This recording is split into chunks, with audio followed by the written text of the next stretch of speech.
Random একটা video নিয়ে চলে আসলাম। আজকে জানুয়ারির 19 তারিখ, আর ফাইনালি আমি চলে যাচ্ছি মেদিনীপুরে।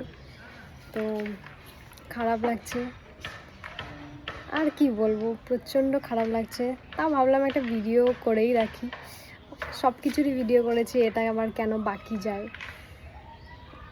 আজকে চলে যাব বলে সব কিছু রেডি করে নিয়েছি, আর হয়তো 1-2 ঘন্টার মতো আছি এখানে। তো ফিলিংসটাই আলাদা, মানে এত খারাপ লাগছে বলে বোঝানোর মতো না।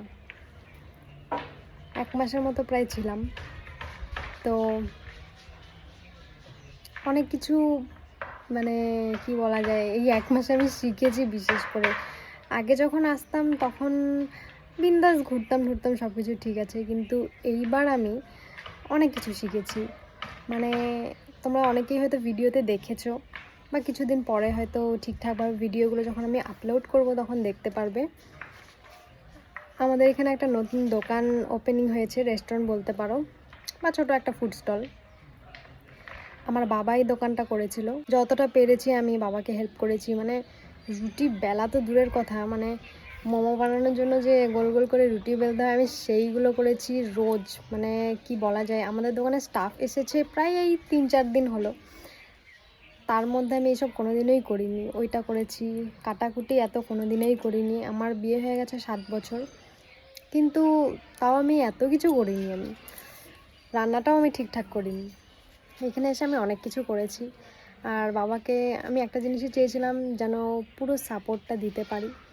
তো যতটা পেরেছি আমি দিয়েছি। এখন আমাদের দোকান ঠাকুরগোলায় ভালোই চলছে, আশা করছি এর পরবর্তীতেও খুব ভালোভাবেই চলবে। তো এতদিন এসে বাবাকে হেল্প করতে পেরে আমার সত্যিই খুব ভালো লাগছে। আর আজকে চলে যাচ্ছি, মানে পুরো পরিবেশটা মনে হয় থমকে আছে।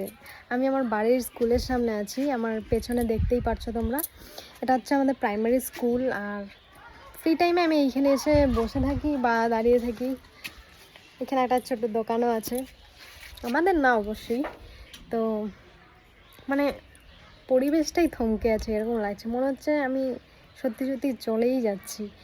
যেদিন প্রথম এখানে আসি, যখনই আমি বাড়িতে আসি আমার খুব ভালো লাগে, আর যখনই আমি বাড়ি থেকে কোথাও যাই, মানে যেরকম বাড়িতে আসলাম, খুব খারাপ লাগে।